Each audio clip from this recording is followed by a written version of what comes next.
It's like a dream of mine to completely blow out and like have to restructure my knee. We've communicated and said, you know what? Lion tastes good.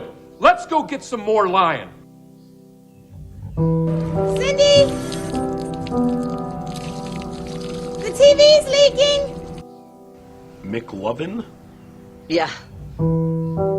Today is Thomas Cup's birthday, and this is Project X. Yo. Are we live now? Oh, we are. Oh my God. All right. Well, you're listening to Birdcore. I'm your host, Sam Bird, and as always, I'm joined by Kit Corsini, who is he's a walk-on producer. He wasn't supposed to be part of the show, but here he is. And my other producer, Jenny, is late, but that's okay. We're not going to hold it against her. Well, today's a special episode of Birdcore. That's because the first time we have a live in-studio guests, and I'll introduce them one by one. So today I'm joined by three gentlemen. One is an award-winning cinematographer who loves biking and travels so much that he's flown a total distance of roughly 5 times the circumference of planet Earth. Phil LeMoyne. Phil, how you doing today? I'm doing great, Sam. Thanks for having me. Of course, man. It's my pleasure. Another is an executive producer who is a matcha in the morning kind of guy, likes biking around the city, a crisp ice bath, and a good game of chess. Not necessarily in that order. Josh Buxton. Josh, what's going on, man? Not bad, Sam. How are you? Yeah, I'm good, man. Good, thank you. And finally, a creative director who I've been told I look like. I can't seem to figure out if he likes biking as well, but I'm going to assume he does like biking. Josh Willick. Josh, how you doing today? What's up, twin? I'm pretty good. It was Phil who told me that we looked alike. Hey, like kind of. Like vague resemblance, maybe second cousins. That's good for me, bad for you, my friend. Shit. But I'll take it. Faces for radio. Yeah. Here we are on the radio, so I guess something worked out. So together, these three fellas make up 10-4, a Toronto-based production company specializing in bringing your vision to life, whether it be a music video, commercial, short film, anything related to videography and branded content. Look no further than 10-4. You can go to 10-4.pictures, spelled TENFOUR.pictures, for more details and to see some of their work. Guys, thank you so much for being here. I appreciate Thanks for having it. us, Sam. You're the first in-studio guest I've ever had. Sweet. No pressure, I guess. Setting the bar high for you. What's that? Setting the bar high for you. I guess so, yeah. So if this doesn't work out, I'm quitting. I'm dropping out of school. It's done after that. Yeah. So, I guess we'll jump right into it because we only have until 12 o'clock. So I need to hear the story. How did 10-4 start? Yeah, I guess it was Willick and I from the beginning. We met in Ryerson's media production program. We were undergrad classmates. And we had worked on a project together that we realized, like, hey, we're like friends and work pretty well creatively as well. He was like working as a director on the video project, and I was working as the cinematographer, which I had been doing for a while. And so we were like, you know what? Let's kind of keep this collaboration going. And we'd been throwing around the idea, let's invest in a little bit of equipment, just something nice to kind of like upgrade what we were doing kind of better than what the school equipment was that we had available to us. And that was kind of the beginning and end of it. It was just like we were doing this for ourselves. And then as time went on, we were getting a bit more serious about it. And my old roommate from first year, Pittman Hall, Joshua Buxton, reached out. He caught wind of what we were doing, and he also knew Josh Willick from that same environment. We all lived in Pittman Hall together. And he was just like, hey, guys, like, heard what you're doing. I'm in marketing, I'm in business school, that sort of thing. These are the skills I can lend to you. How about I take this from just kind of two creatives to an actual business? And maybe, Buxton, you can speak on it from there, how you grew the brand. Yeah. I just I sort of came in and wanted to sort of take two really talented creatives and sort of legitimize the whole thing, I guess, and build a strong brand behind it, and just basically take the business skills that I had and apply it to people that usually don't have access to that, especially if you're in film. Most people are not working with people in business backgrounds, especially when you're at a small level. So my goal is to really just like build up the brand, develop a bit of a community around it, and actually use a take an approach to it that goes a little bit beyond just making cool videos, but actually finding a way to make money doing it and be professional about it. Yeah. When did you guys first start making money? Like, when did that first paycheck come in? What was that feeling like? It felt like crack. It was really good. It was awesome. We when we first started out, it was like middle of the first wave of the COVID Yeah, pandemic. like March 2020 was when this first was building up. Oh man. Yeah. So it was actually like literally illegal, according to the Ontario government, to film anything or I guess Go to even leave work your house. generally, yeah. I Yeah. mean, we were like watching the news. It was like, okay, when's the new like restrictions coming out, stuff like that. And like building off that for a second, we were really lucky. I forgot about this till right now, actually, that like the film industry was one of the main industries that was actually allowed to go ahead as an essential service. Yeah, so it in meant, the following waves. Right. Exactly. So like, stage 2 or 3, whatever it was at the time, we sort of went, oh, okay, like we're actually allowed to work. And like, for example, my roommate, he's a chef. Like, his industry was pretty shuttered, and as were many others, but like we were able to go ahead. And so kind of mid-pandemic, we started growing this thing, working within the restrictions that were there at the time, and it took off. Yeah. So basically right as right as it was permissible to start filming, we did start filming. And I think we broke even on our initial investment within less than 6 months. So we did get things going pretty quickly after we got started. Is that generally fast after 6 months to break even? Yeah, it's Like, extremely fast. yeah. So at that point, did you guys start feeling like, okay, this can really become something? Like, I think we got something here. Let's keep rolling with it. Yeah, 100%. Absolutely. And I'd say there were like different stages to it too. Like we started off where it was like, okay, we had the first idea. All right, then we're going to invest in the gear. Okay, so we got the gear. We're going to start doing this now. We're doing this. This is working. Okay, we've paid it off. All right, now we can focus on doing things that like look good creatively for us. Or, Right. like start making money on the side. But like we weren't worried about the bottom line at that point where it's like, okay, we've got the gear. That's paid off. Everything is air quotes, technically profit at that point. So it's Yeah, like, it was risk-free. yeah, exactly. So like, we were able to have a bit more flexibility there. And then at that time, we were just kind of like 3 contractors, 3 individuals doing this together. And then after our first calendar year, per se, our fiscal year, we were like, you know what? This is working. Let's turn this into an actual corporation. And that's where the ink got added to the end of Yeah. 10-4 Pictures. And at that point, it firmly formalized the partnership that we had, 3 equal owners, and we've been running the corporation in that structure ever since. And your team, I know you guys got some people working behind the scenes too. I know you got some people in Montreal. You got, but they're really more behind the scenes, right? Like how much has your team expanded? Yeah, it's kind of funny because like behind 10-4, like it is us 3. But then we have this like that's kind of like the inner circle, and then like we have this second circle of people who we work just really really close with in Toronto. Like there are a couple guys. Shout out Tom Jenga. He's one who's always been working with us pretty much ever since we started up. Actually, on our first music video, he was there. Yeah. And then our first music video in Montreal, our homie Fab, he was working with us quite closely on that. So Fab's kind of always been there too, in this like second circle of people who, ultimately they're like contractors who we hire, but It's a bit of a family at this it point. is kind of a little community that we've had the pleasure of working in with all these people who have just really helped us out and have been loving what we're doing. And It's grown Yeah. between the 2 cities too, because like Yeah. while we're based out of Toronto, I'm from Montreal originally, and I have a pretty close tie to the film community there. So like he was saying, Fab, that was our first music video we ever did. Really, that was a 10-4 Picture, which is kind of the moniker we give to our productions. And it was a last minute thing where he's like, "Hey, my producer just screwed me. I don't think this project can happen." And then like 2 days before, we're like, "We can load up all the gear into a car, drive on out to Montreal, and shoot this thing for you." And that's exactly what we did. And so we've fostered that kind of culture between the 2 cities. And while we're doing a lot of our commercial-based productions here in Toronto, there's a lot of, I'd say, more culturally or arts-focused stuff we're doing in Montreal. For example, like our first feature film was done out of Montreal with our team there. We have a fantastic producer, Marie-Ève, who handled all that for us remotely. And then, I went in to shoot that type thing. We were with a team of all basically French Canadians.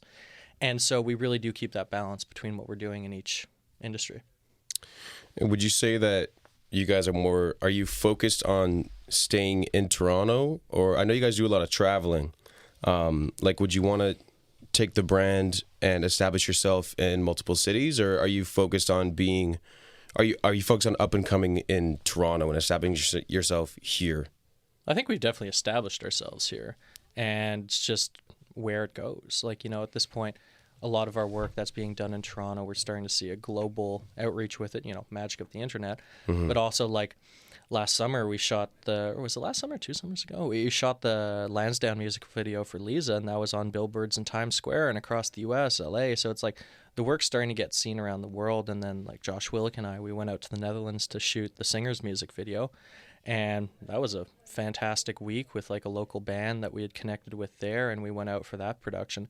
So while we are firmly rooted in Toronto and our production scene is here, we're already starting to do that global aspect with it. So where it's going to go, I don't know, but maybe I see us becoming a Sid Lee type thing, different presence, different cities around the world. I don't know. Yeah, you could say that we're, like, everywhere and nowhere at the same time. Yeah. Like, right now, a lot of the people that we're working with, especially on the commercial side, they're based all over the country, in, you know, sometimes in the US, sometimes in different continents. And, you know, it's the type of business that is, you know, like I said before, just happening everywhere all at once. Yeah.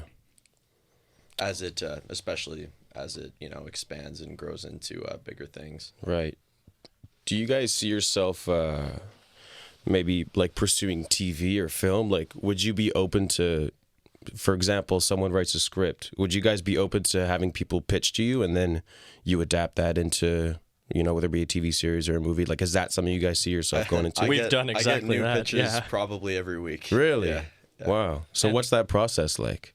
Well, a lot of it comes down to just where the financing is at. Right. Like, you know, some people come to us with financing already lined up, and that's makes it a lot easier to have that conversation.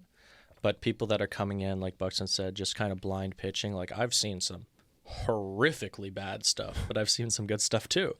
But it all comes down to what they're looking for. Like, often they're kind of just cold calling, in a sense, may it be LinkedIn, email, whatever, just trying to find someone to get their project off the ground with them. Yeah. And, you know, we're not at a point where it's like, okay, we're going to take someone randomly that's approached us and, like, find financing for them. But if someone comes in with that financing already lined up, or, you know, they just need that final push or whatever, then that's something we can work on. Like the feature film, for example, we did, that was a director that I've known through that producer, Maliev, and he came to us basically saying, like, hey, I've got this script, I've got my financing lined up, we just need to attach a production company to it, we need to have a formal operation behind this. And it's like, okay, not only are we the ones that are producing that film for him, we're also giving that final attachment that the project needs to actually get it off the ground. So it's very intertied, like the way that sort of thing works. And, you know, the reality is, like, Willick and I were both firmly in film. That's something we want to do for our lives. But it's not always the most profitable thing. So, you know, just sometimes in terms of paying your rent type thing, Yeah. you know, it's the balance of doing the commercial jobs and then doing the stuff that's more creative that you enjoy. Like, right now I'm working on a film that, like, I developed closely with a screenwriter. And, you know, sometimes you go out of pocket on that sort of stuff to get it off the ground till the money comes in or whatever, but it's so gratifying when you see what you've created actually come to screen, and that's why it's worth it. Yeah. Well, yeah, I guess speaking of gratifying, you were saying when you saw that your music video for Lansdowne in Times Square, like, what's that feeling like? It's a very Shocking. strange feeling. Yeah. It's Like, kind of weird to see. Are you, like, looking at strangers and going, like, yeah, we shot that? Like someone walking by with their kid. it's literally the meme of the dude at the party, like, they don't know. Like, the dude holding the solo cup in the corner. He's mean- like, they don't know. There's so much of that where it's like, you know, you could do a giant campaign, or you could do a music video, or you could do whatever, and it's like so many eyes are on it. Like, I think so far in my life, if I was to, like, average it out, there's probably been like 3 to 5 million people that have seen my work. They would never know me in the street. Yeah. Like, you know, Yeah. it's like there's no connection between, like, someone seeing your work in the broader audience and, like, getting any level of acknowledgement. Like, sometimes, you know, for example, a film that I've done will go to YouTube or something like that. and I'll kind of look if like any comments are talking about the cinematography. There's usually like 1 in 50 that even mention it. Yeah. But like when someone does see it, I'm like, oh, that's cool. Like, you know, it's fun that someone acknowledged that. But the reality is, like, the people that are going to see your stuff, that are like actually going to look at it on a more technical level, are probably in the industry with you already. Someone sees it on your Instagram. Like, you know, for example, Willick could post something that we shot, and like another creative reaches out to him and say like, oh, dude, I love what you did there, that sort of thing. And him as a director, that work is a lot more important to see from like a portfolio perspective. And same thing with me as a cinematographer. It's like, you know, it's the joke of like, oh, you're always posting stills. As a cinematographer, you're always putting up your stills. You're showing off your stills because that's what people come to know you by, the work that you put out publicly. And it's something I tell a lot of young creatives, like, Instagram is not just a platform for socializing, especially in our industry. It's your calling card. It's LinkedIn we've had to this an conversation. extent. Yeah. Portfolio. Absolutely. I mean, in reference to the Times Square thing, though, like, I mean, it really was put into perspective for me. Like, I mean, when I first saw that, I think I sent it to you guys. I think I sent a chat to you guys when it happened, or like when it was like uploaded by the artist, that, you know, that was a thing. And I was just like walking out of a movie with my homie Chris. Shout out Chris one time. And Chris, I remember during that shoot, I texted him the night before. I was like, hey man, we need a PA for this shoot. Call time is 4:30 in the morning. And Chris like came out and he was just like grinding his ass off. And he got that Tim Hortons for us. He got that breakfast we needed. And he was just like a PA on the shoot. But when we walked out of the movie together and I opened up Instagram and looked at it and showed it to him, Chris was immediately hyped about it. And Chris was a PA on the shoot. Yeah. And I was like, if Chris was, you know, he just helped us out for a few hours on the shoot. Like, this is like my editing work and Buxton's producing work and Phil's cinematography, like, up there. And I was like, man, if people who, you know, if Chris is that hyped about it, like, it was kind of just put it all into perspective. Like, that is pretty crazy that just exists, like, up there. Yeah, and that's like the stuff that like we've done. It elevates everyone. Yeah. Like, you know, at the end of the day for us, it's like, oh, cool. Like, you know, view count is just a number or whatever. But, you know, for someone that's, you know, working on the set or whatever and seeing how their input actually changed a project, or like how it came to life or something like that, that's so gratifying for creatives. Like, you know, it could be something as small as a PA or, you know, Josh editing or something like that. Seeing how it comes together and like seeing the finished project to an extent. Like, we joke about like, oh, we made a movie, but it's the sort of thing where it's like, oh wow, this is actually real. This is real life. And like, you know, someone like Chris who came out, or anyone that worked on that set, it was just because, yeah, it was a cool thing that we were doing at the time, having no idea that it would have that sort of reach, and it worked out in a major way. Yeah, that's good. I feel like, going back to what you were saying about, you know, kind of, I guess you could say the meme of the guy standing in the corner, like, they don't know. I feel like, I want to use this term loosely, but like cinematographer, film casuals will really associate a picture with the stars of said show or said film. And then when in reality, like, I feel like the people who are doing the bulk of the load are the people that are in your positions.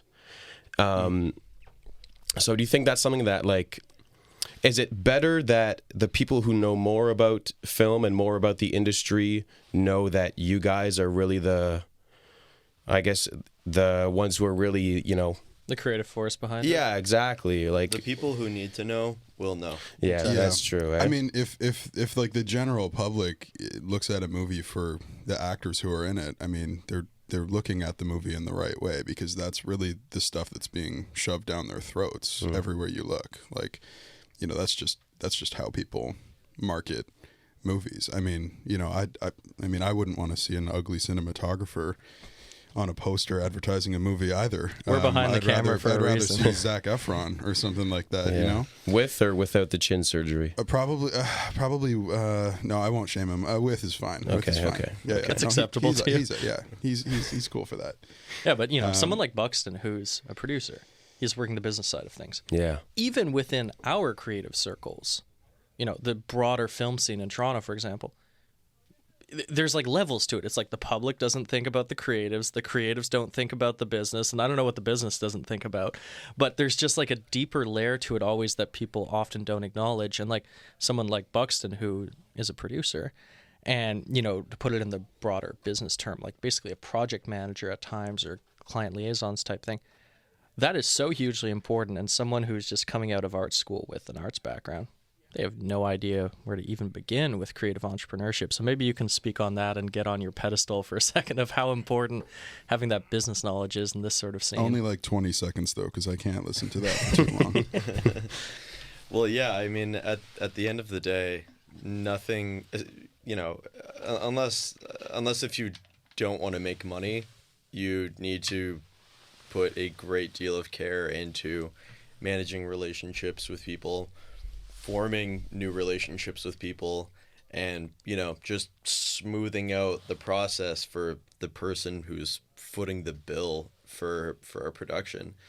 A lot of creatives, it's just not something that they think about. And for me, like getting into this industry, I came in with no experience or education in film. I came from business school. Yeah.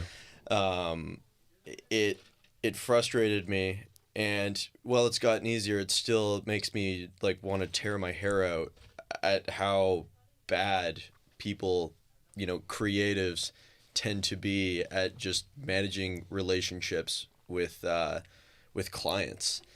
Because at the end of the day, people are only going to do business with people that they like and trust. Yeah. And if you mess with that in any way, you're not gonna get called again. Even if you do a perfect, really good job on the video, or it looks beautiful, the results are excellent, it looks great, everything like that.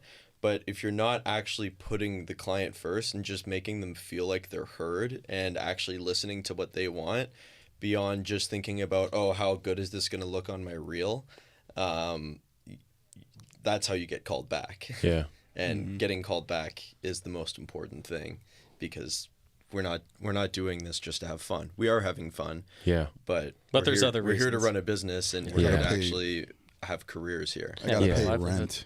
Yeah, especially in this city. Yeah. That's crazy. But and that's kind of what the magic is between the three of us. Like, we all come to the table with our own unique skills and unique sensibilities and whatever you want to call it. It's like, I have, I would say, a decent sense of entrepreneurship, things like that, but I don't have the depth that Buxton has.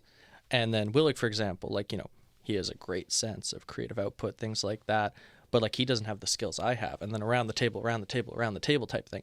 So it's like we each complement each other and have enough knowledge to know what the other person is talking about, but we also trust what that other person is doing.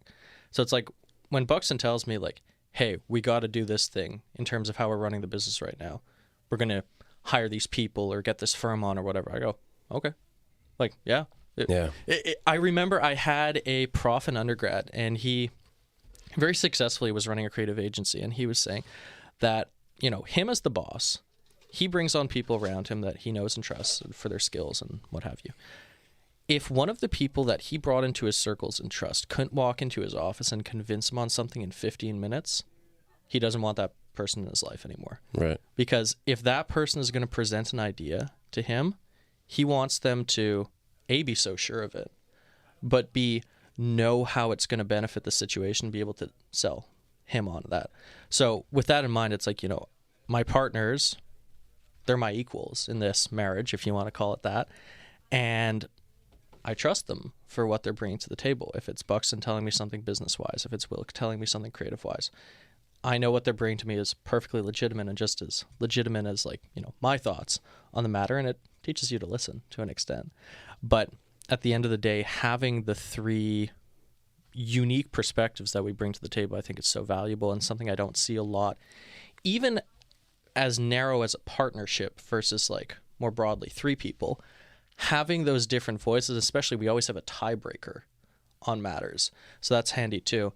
And, I look at people around me where, they're starting to get into business. They're starting to make a more formal push into production. They're doing a fantastic job putting the art first, But at the end of the day, if your business isn't sound, you're not going to be able to progress or grow or anything like that, because that's just how a business works. And don't get me wrong, like, I came out of undergrad having a decent knowledge of like film production, things like that, but not much knowledge in business. So then that turning around and going like, okay, you're now running an actual corporation. You're running a business. You're an entrepreneur now. You're thrown in the deep end. Yeah. You got to learn everything yourself and you. And, something that's so valuable is, reaching out to people, going on Google, finding what the CRA tells you about something, stuff like that. It's like there's skills that art students traditionally don't have. And I don't blame the systems for that, because, that's usually not what you're going to school for. But hopefully this conversation can reveal for people, it's like, yeah, while we are very outwardly focused with like the creative, and something we say often is, the work comes first, the work should sell itself. There's a whole other depth to the iceberg of like why the business is successful. Do you think that schools can, like this school in particular, can do a better job at preparing students for Yes. all of it? A million percent. I'm just going to stop you right there. Yes. Yeah. And like I am now teaching at what was once Ryerson, TMU. Mm-hmm. And, I have no great desire to be in academia or anything like that. But the reason I've come in this capacity is to overhaul curriculum, to show, profs that I know and respect how things can be changed to better orient the skills that they're learning for the industry these students are about to step out into. And so for me, that's, teaching in the cinematography course. I'm bringing, my contacts and experiences I can give to these students. But it's also, I'm overhauling how the assignments are done. Something as simple as like, okay, you're going to change this midterm project to be something that is useful for their portfolios. And when I'm teaching, it's like, okay, I'm going to give these students these skill sets that I know they can take this half-hour little course that I'm giving them and get hired for a certain job, a very specific role based off that. And I've had this debate with so many professors, so many people in the administration. At the end of the day, they are saying this is a university, and they are very firm that TMU is a university and they're not there for job skills, they're there for academia. They say if you want job skills, go to a college. And I think it's such a horse blinders on, shove your head in the sand type thing, because, I had a very good education when I was here, but you're not preparing students for the reality of the world. And so that's, in small part, if I can affect that, that's why I come back to teach. Right. If that was true about it not being only academia, not about jobs, the program that I did at Ted Rogers would have been one semester instead exactly. of 4 years. Yeah, yeah, exactly. Did you see yourself going into film after? Like, is that something that you always wanted to pursue, or did you know you were going to be a business guy? You maybe didn't know which field, or did you know it was film? Well, that's the thing. Like, I chose to study business just because I knew that it's the type of background that can get you through pretty much any door into an industry. 10-4 is probably like the third or fourth company that I have started. I've done all sorts of random things, like like a lemonade stand. Yeah, I did stuff like that when I was a kid, like little lawn care businesses. Used to sell those Android TV boxes that give people free TV, and sell those to old people. Yeah, credit card fraud. Stuff like that. So I've always felt like it could have been pretty much anything, because if with a business background you get the skill set that sort of allows you to do anything. Yeah. And when I was in university, I took a lot of courses on entrepreneurship, which is actually a pretty great program out of TMU that actually teaches you how to start like any company, like any industry, anything. Like if you just have these skills, and then maybe you don't have the skills to actually apply it to a specific industry. Maybe you can find partners, something like that. You can really make anything happen if you just have that basis of knowledge. And does that help you guys kind of network with people? Like, I know you've worked with some some like stars, like Neiman Nass, for example. You guys, I saw on your Instagram story, you're working with him. So, what is the importance of knowing how to network in this industry? It's. I feel like it almost makes a lot of your success is if you know how to make those connections. I'm sorry, I don't know who Nima is. I thought we were in a room with Gary Vee at the time. What was that like? No, it was. Was he just impersonating Gary Vee the whole time? He was just Gary Vee the whole time. I mean, no, like honestly, that's like all of it. Like it's kind of what Buxton was talking about before. Like I don't know, you just need to know how to, relationships. Just maintain relationships and just almost in a way like put people before like yourself and just not be so transactional. I see a lot of people being so transactional with the way that they approach people and work with people. And yeah, I mean, it's just like you gotta be friends with someone first before you take the next step to work with them. I think is like the biggest thing. Because if that doesn't happen, and that's not something you can force either, like that's something that just has to happen organically, then like nothing can come out of that if you just don't have that good relationship with them, I guess. In any creative field, literally everything is arbitrary. The cost of everything, arbitrary. Yeah. Quality of the work, arbitrary. Whether or not it's completed, arbitrary. Everything is arbitrary. So the only thing that you can do to actually like hold everything together is to just have a good relationship with who you're working with, because that's the only thing that is binary, where it's like, do you have a good relationship? Yes or no.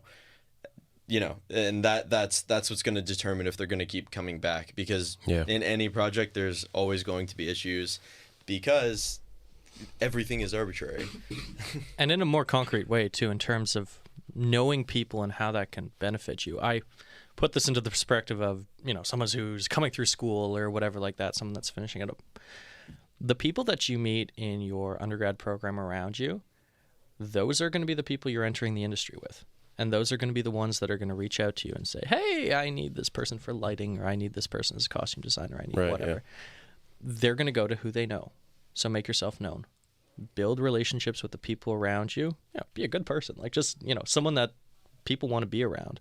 And, there's the benefit of being able to work on these sets with people in school. So get to know them that way. And then when someone who makes it big and becomes a director or gets their first funding as a producer or whatever, they're probably going to reach out to the people they know and trust, because it's a lot easier to hire not someone who's strictly a friend, but, someone who you've worked with before, you have a rapport with, than a completely random person, a person that's a referral, a person that's just a CV hitting your desk.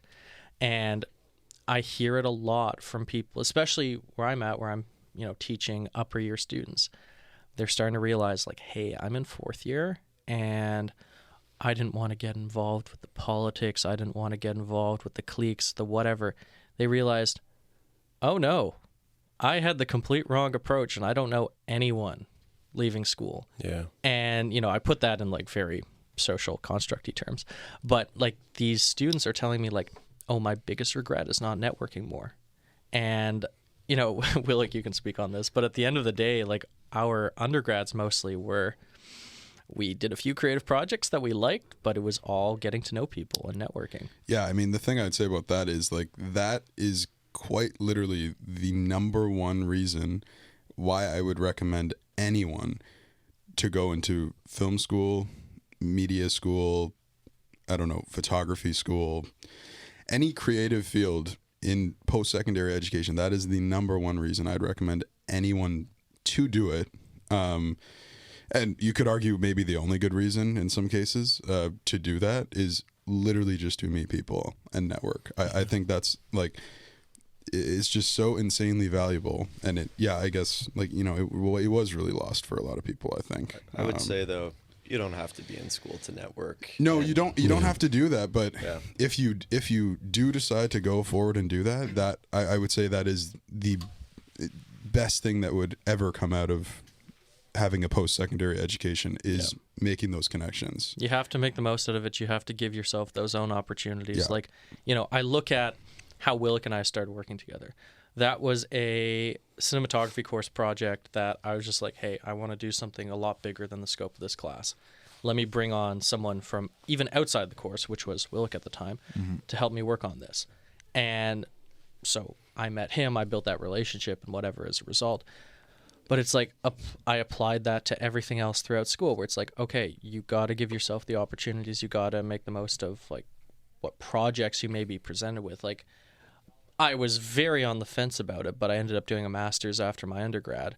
And the master's program itself was, it was very academically based, as a master's may be, and I had a creative project portion to it.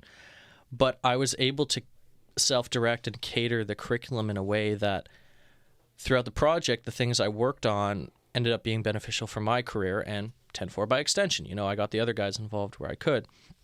We shot a clothing campaign, an editorial series on 16mm film, because that was one of the research areas that I was doing for my master's paper.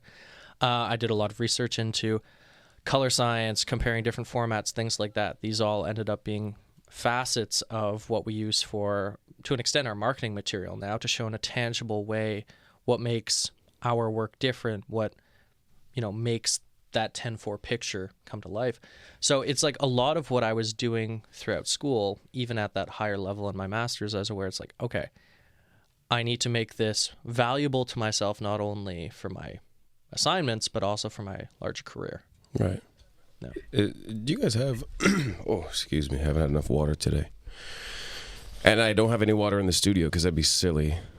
No fun obviously. for you. No. Do you guys... Is there anybody that you dream of working with? Is there like one person or a few people in particular, maybe a company, that you'd be like, man, I would love to do a project with them? That's a really good question.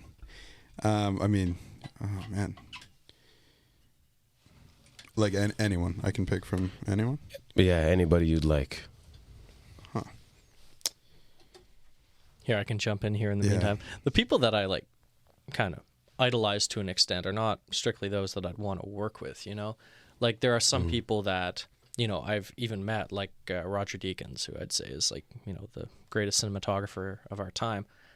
That's someone who's great, fantastic human being, but I'm never going to work with him, Like, he's got his own career in Hollywood, and I've got my own career. So it's like, there's people like that I look at in idol status, but then there's people around me where it's like, oh, just creatives that I like, that sort of thing. And so I'd say there's a bit of a difference between, for me at least, those that I look at and it's like, wow, I like really respect your work within my field, but I probably won't work with you, because cinematographers rarely work with each other. So it's more so like, in my case, would be, oh, is there a director I really like? Is there some other aspect or a role that I can look up to? And so I know this is a very meandering answer to your question. No, it's actually a very good answer. It's one I didn't expect, but it's good. But yeah, it's like the people that I look up to and the people that I'd work with, I think, are kind of mutually exclusive. Okay. Have you guys run into any like horror stories on set? Like all the time. How much time do you have? 11 minutes. We have some. We could probably tell some pretty funny stories. I By think, all means. Yeah, a lot of it comes down to just differences of expectations. I think that's like a huge thing at the end of the day. When we were starting out and we were doing budgets for next to nothing, because we were just starting out. The artist, for example, if we're doing a music video, the one that's spending their last dollar on a project is going to be a lot more intense about everything than like someone who has like $50,000 to throw at it. Right. Yeah. You can go the other way though. DNL. A DNL, yeah. True. Yeah. And Shout out. What's DNL? DNL was that first music video we did with Fab, the one we drove out for. Yeah, the guy spent, I don't know, 10 grand cash? something like 10K in cash on a music video, and he showed up 6 hours late to the first day of the shoot, and day 2, the second and final day, completely no-showed it. Really? Yeah.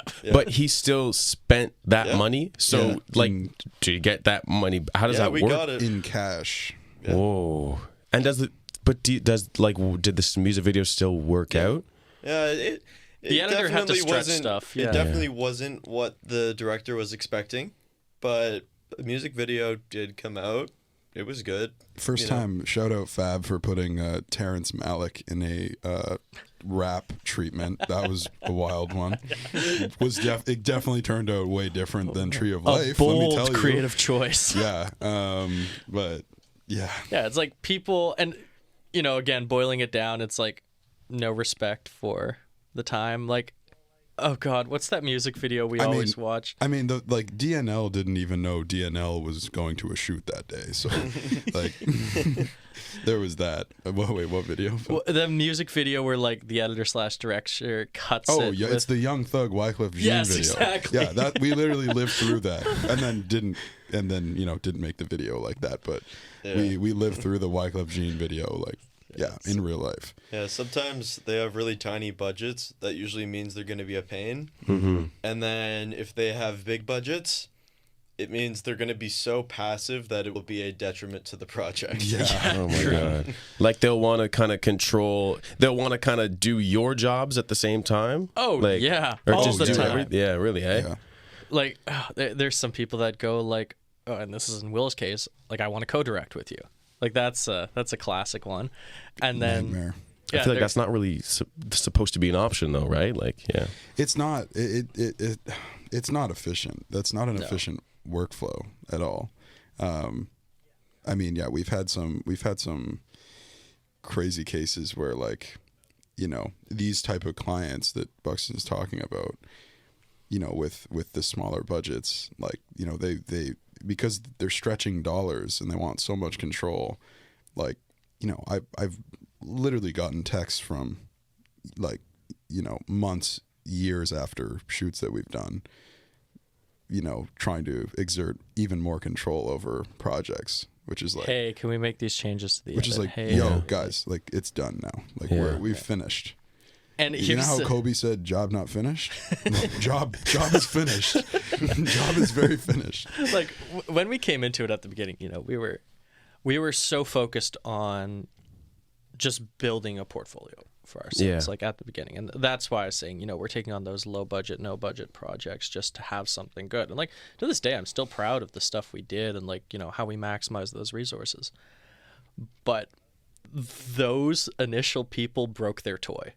And, like, going forward, a lot of the things that, we've seen go so wrong, of, like, people pushing their luck and trying to just, like, take advantage of us, that's where it's like, now, okay, we need to be a lot more heavy-handed with some things. Like, oh, here's a good business thing for art students to take note of: contracts. Have a contract. It doesn't need to be a 17-page legal document that has every clause you can imagine, but just get something in writing. Like, it can be an email, it can be a text message, it can be whatever. Just have a literal thing where everyone just signs off on something. Like, and I'll give you the basics here. It's like, budget. Okay, how much budget? Paid when? That sort of thing. Everyone knows when the money's coming in. Great. Editing. How many revisions? And, like, by revisions, like, we've gotten pretty firm with it. It's like, okay, in an initial budget, you'll get, say, like, 2 revisions, that sort of thing. Anything after that, you pay for, because we've seen it time after time where if there's no hard limit, and this is with artists for music videos, this is with clients for commercial stuff, if there's no limit, they will keep coming back, asking for more. And it's like, it's just abusive of editors. Like, they're not, yeah. Yeah, I mean, just one thing to say about that, it's like, a lot of this has to do with, I mean, and it's unfortunate the way that things kind of line up this way, but I mean, for the most profitable jobs that we've had, often commercial, I mean, like, some music videos have been all right too, but obviously less profitable than commercials. You're always in service of someone else. Yeah. On commercials, on music videos, you're always in service of someone else. So that person, whoever it is, the client, the artist, they know you're there to serve them. And so the expectations become quite high a lot of the time. On narrative stuff, often, for smaller narrative projects, even, the feature, like, you're only in service of you. Like, that's like the vision, for you. director, like, you're the making that creativity. for yourself. Yeah. So there's this weird thing where like, you know, it becomes difficult even though you're making more, but it becomes way more difficult because you have this other party, the client or artist, barking up your tree the whole time. Yeah. So that's more nerve-wracking, would you say? Yeah, we've had cases where it's like insanely nerve-wracking and drawn out and difficult.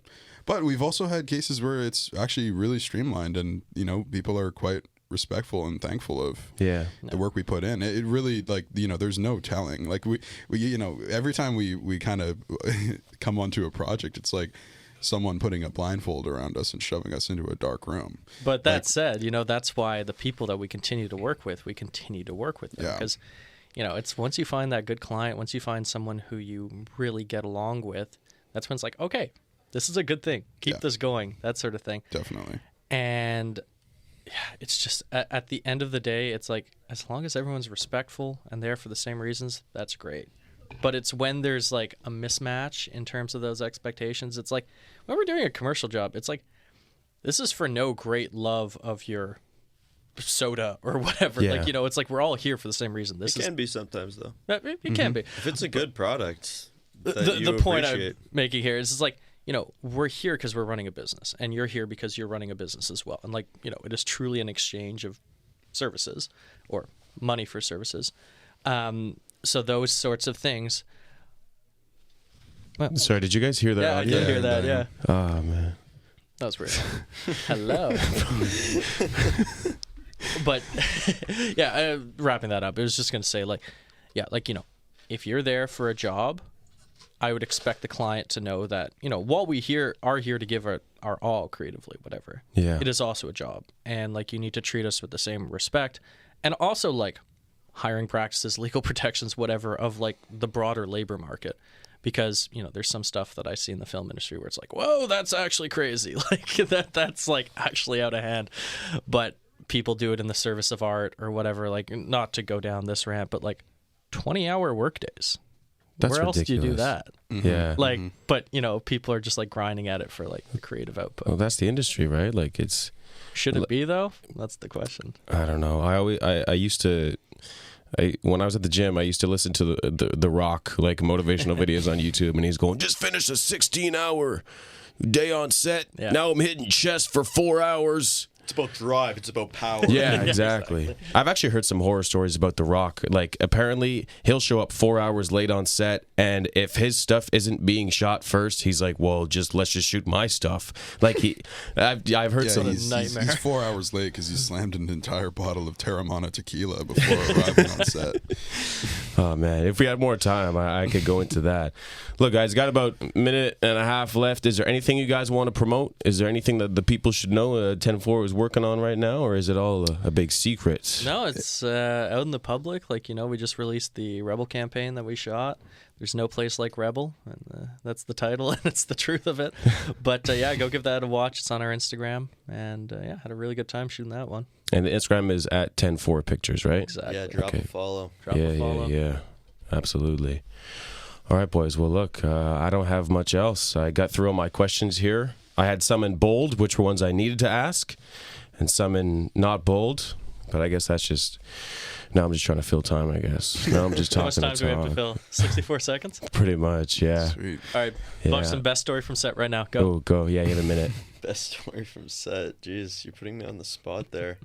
Honestly, I think like it would just have to be DNL every single time. It was the first. It set the bar so high. The first like really project that we ever did for a client, and it was just completely insane. Having this crazy Congolese rapper, you know, showing up 4 hours late to set and driving around in his Mercedes, smoking cigarettes and carrying cash around. I don't know. And then when he didn't show up for day 2, he just disappeared off the face of Earth for Actually, months. the last thing I will say is the last time I ever saw DNL in my entire life, which was the end of the first day on set. 10 seconds. And It's okay. We can stretch it in. and he was in a matte red Mercedes, like crazy Mercedes sedan with the full AMG package. It was matte red. He was sitting with his boy in the car, and everyone's wrapping out. They're ready to pull out of this driveway. And DNL looks at me through the window, and he rolls the window down. And he pauses for a second, and we lock eyes.